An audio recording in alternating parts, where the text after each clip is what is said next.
ถมสมบูรณ์บ้านควยแดงมื้อนี้หลานน้อยจะมาขับลำที่มีชื่อว่าปริญญาตาเม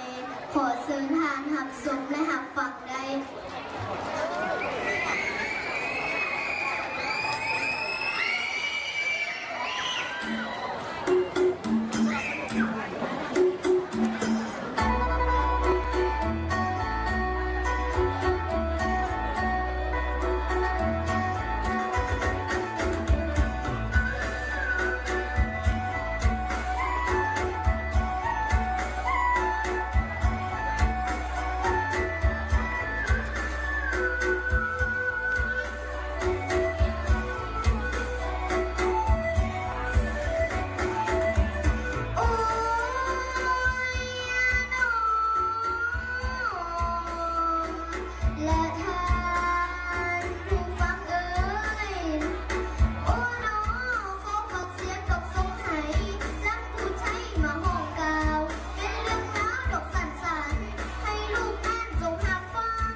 รายการที่หนึ่งโรงเรียนประถมดอนดูส่งเข้าประกวดบทฟ้อนที่มีชื่อว่าสารวัตรมวลซืนเพิ่งจะเป็นได้นั่นติดตามมาชมมาฟังให้พร้อมๆกัน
นใดงามบ่งามขอเสียงแน่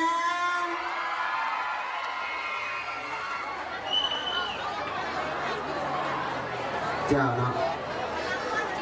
รายการที่สองปฐมเคเอฟซีส่งเข้าประกวดในบทกลอนที่มีชื่อว่าสืบทอดคุ้มครองประเพณีบุญปีใหม่สาวมวลซึ่งจะเป็นได้นั้นติดตามรับชมไปพร้อมๆกัน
รายการต่อไปปฐมนิรันดร์กลางซึ่งประกวดในข้อที่มีชื่อว่าเยี่ยมกันสีวิไลก้าวสู่สมัยสากลซึ่งจะเป็นอะไรนั้นติดตามรับชมรับฟังไปพร้อมๆกัน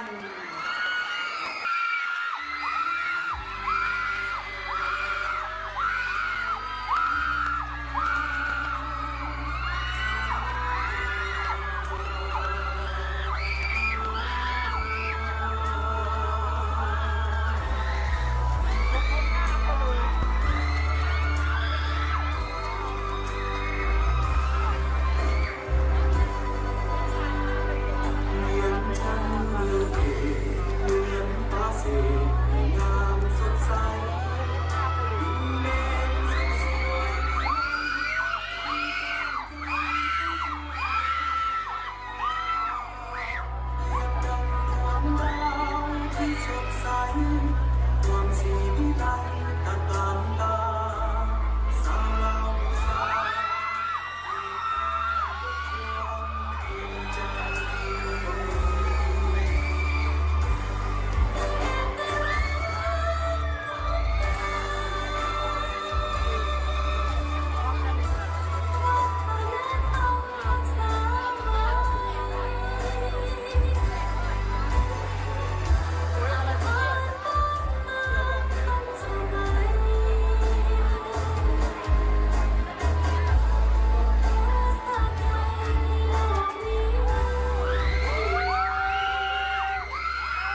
รายการต่อไปปฐมน้องพงส่งเข้าประกวดในบทกลอนที่มีชื่อว่าเสียงแคนลาว ซึ่งจะเป็นอะไรนั้นติดตามรับชมนะครับเสียไปพร้อมๆกัน เป็นสูตรเลยทำตั้ง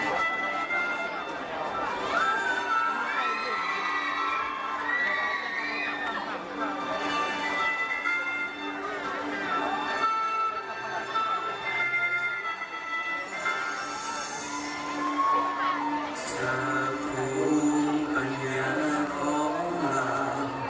เป็นเครื่องเป่าที่มีเสียงอ่อนสอน น้ำเสียงแม่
รายการต่อไปปฐมศรีฐานใต้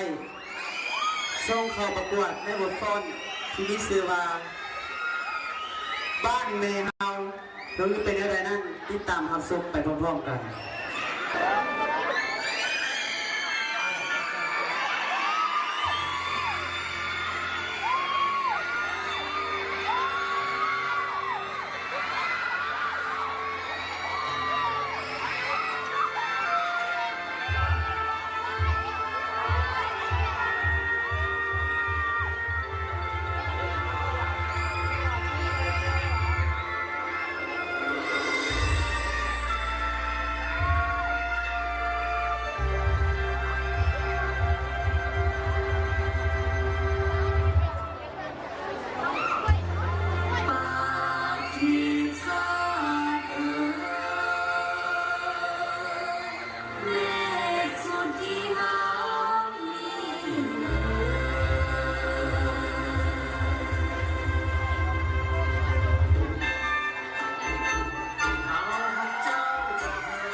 เป็นจังใด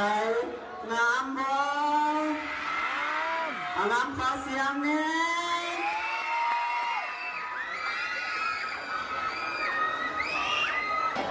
รายการต่อไป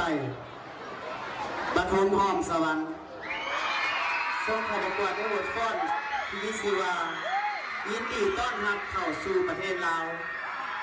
ซึ่งจะเป็นได้นั้นติดตามรับชมรับเสียไปพร้อมๆกัน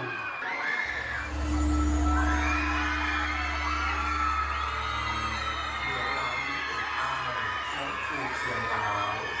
นี้จันป่าหอมขาวประดับดาวเมืองบ้านบอนไหนกินข้าวเหนียวหนึ่งลำแขนฟอดแอนบอนนั่นแมนแกนแท้ส่วนเสื้อสะลาว แสนมุ่งใจเรือล้นในเมืองคนอีกอย่างหนึ่ง ได้ยินข่าวซาบซึ้งมโนซ้อยซึ้งใจยูเนสโกประกาศให้เป็นปีเอกเมืองลาวเสียงแค้นลาวเป็นยกหักเป็นมรดกวัฒนธรรมและภูมิปัญญาเปรียบดังโซ่ชะตาแท้เจ้า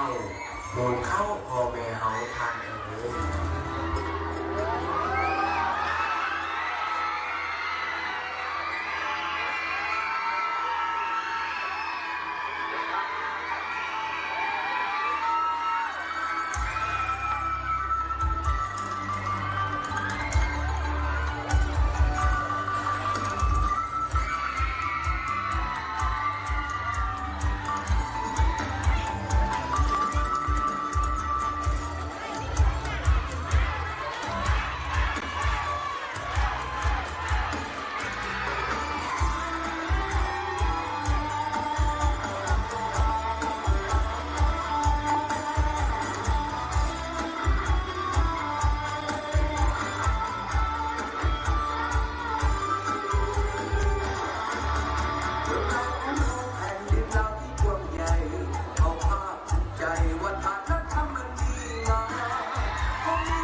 สำหรับ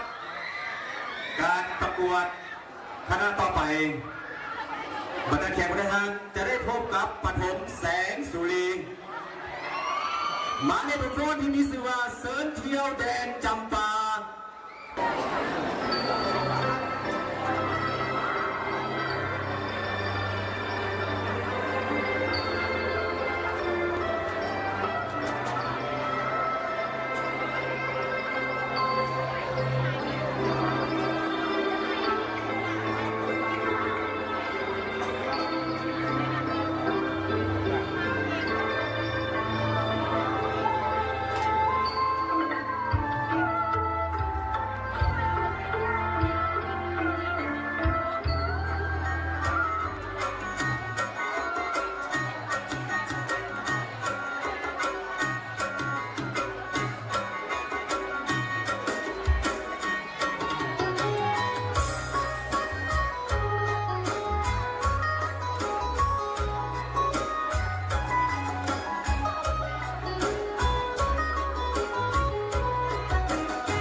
เป็นจังไดงามบ่งามขอเสิรายการต่อไปโรงเรียนประถมกล้วยแดงส่งเข้าประกวดในบทฟ้อนที่มีชื่อว่าลำตังหวายซึ่งจะเป็นอะไรนั้นติดตามรับชมรับเสียไปพร้อมๆกัน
จังใดงามบ่งามขอเสียงและการต่อไปและการสุดท้ายของสั้นปฐมเนาะโรงเรียนปฐมมายุรีส่งเข้าประกวดในบทกลอนที่มีชื่อว่าเมืองลาวหังมีปัตตภีที่แสนฮักซึ่งจะเป็นอะไรนั้นติดตามรับชมมาฟังไปพร้อมๆกัน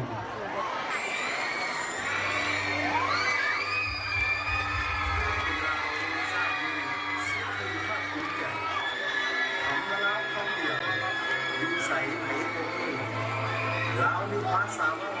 คำเขียนอ่านหลายพันปีผ่านพ้นมีแล้วแต่ดับไปศาสตร์ลาวนั้นจริงกล้าหักศาสตร์เผ่าพันธุ์ลาวเขามีวัฒนธรรมสื่อเสียงหรือฟ้องถือพระพุทธเป็นที่ตั้งอริยธรรมอันสูงส่งวัดวาอารามมากล้นประดับไว้คูลา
บทกลอนเรื่องราวหังมีปัตตพีที่เสียนหักจากปัญญุนีน้ำหนอตบมือให้เด้อ คณะในพันไปนั่งกันดูว่าเป็นการปิดพิธียานเป็นทางการจากหัวหน้าองค์การศึกษาธิการและกีฬาเมืองของพวกเขาดังนั้นเนาะพิธีของพวกเขาหรือว่างานแข่งขันศิลปะวัฒนธรรมของพวกเขายังได้ต้อนรับผ่านปริญญาเอกกับมณีนรินทร์ของหัวหน้าแผนกศึกษาธิการและกีฬานครหลวงขอให้เกียรติออกร่วมขอชมเชย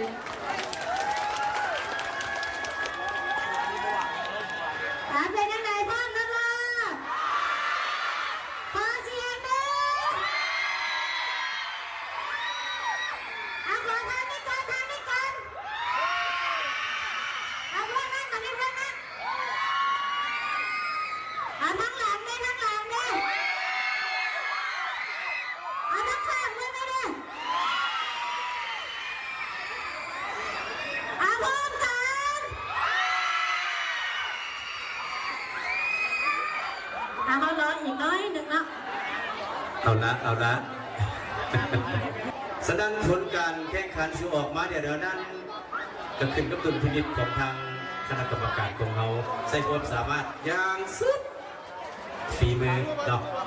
ปวดหัวนักคณะกรรมการหลายสำหรับวันนี้ สำหรับอันดับที่3ได้แก่โรงเรียนประถมใจปัญญาสำหรับอันดับที่2ได้แก่โรงเรียนใดประถมดงโพสีตอนนี้เรามาเข้าสู่อันดับที่1อันดับที่1ได้แก่โรงเรียน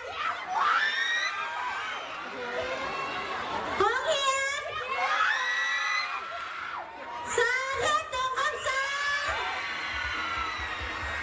ต่อไปขอเรียนเชิญ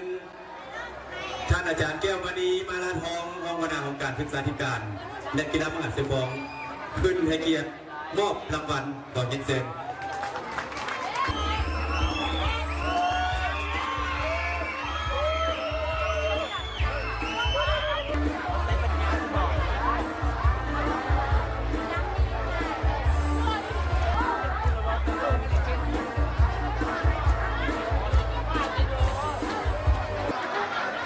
กระชั้นเอามาเข้าสู่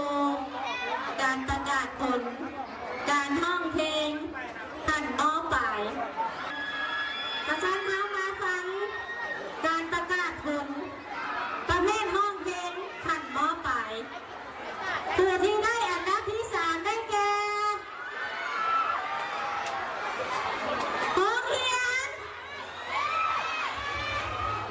นหยังมส.พรสวรรค์ต่อไปอันดับที่2ประเภทห้องเพลงจากโรงเรียนม.ปลายโบเข้ามาสู่อันดับที่1ประเภทห้องเพลงได้แก่โรงเรียนม.2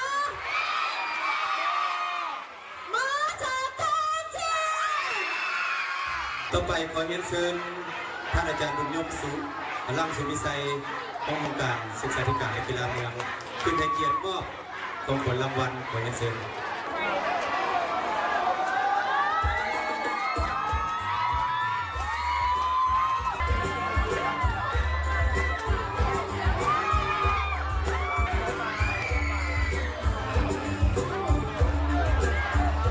ขอเชิญเรามาเข้าต่อประเภทคำรับขั้นประถมอันดับที่ 3 ได้แก่โรงเรียนประถมเทนซีส่วนอันดับที่ 2 จากโรงเรียนประถมแจงชุลีมาเข้าสู่อันดับที่ 1จากโรงเรี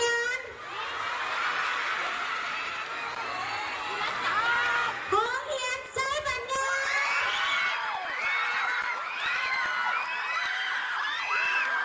เสื้อตัวเองหน่อยตึ้งไม่ได้ผิด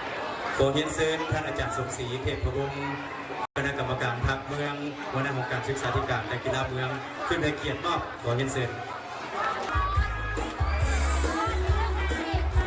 เขาคิดว่าสิว่าคำแต่ยังคำคือเก่านะบุญเนาะ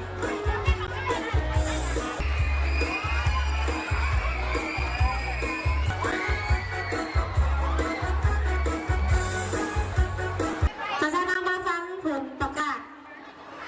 ในอันดับที่ 3 ในการคัดลำเนาะผู้ที่ได้อันดับที่ 3 ได้แก่โรงเรียน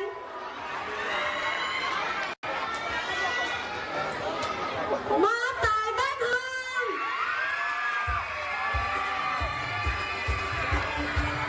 อันดับที่ 2 ประเภทคัดลำได้แก่โรงเรียนมสห้อมสวัสดิ์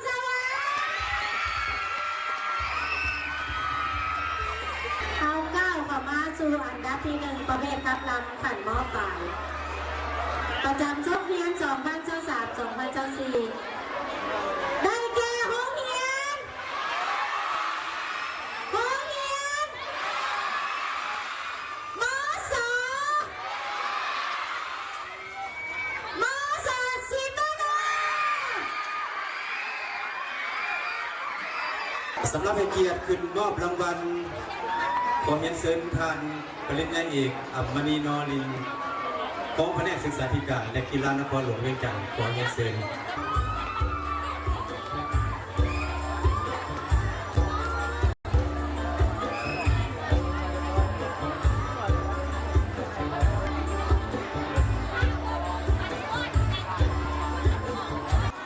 รางวัล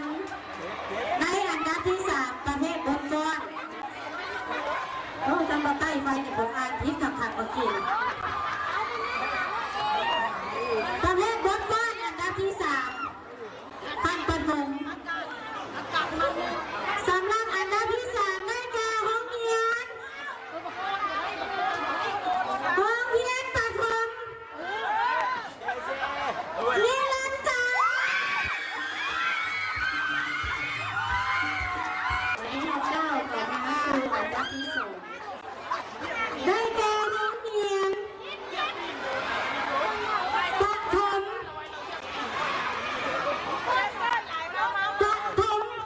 ห้อมสวัสดิ์อันดับที่ 1 ประจำปี 2023-2024 งานแข่งขันศิลปะวรรณคดีนักเรียนสามัญขันประถม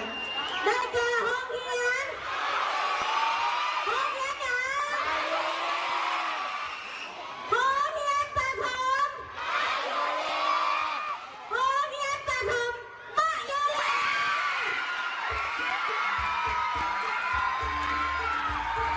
ขอเรียนเชิญ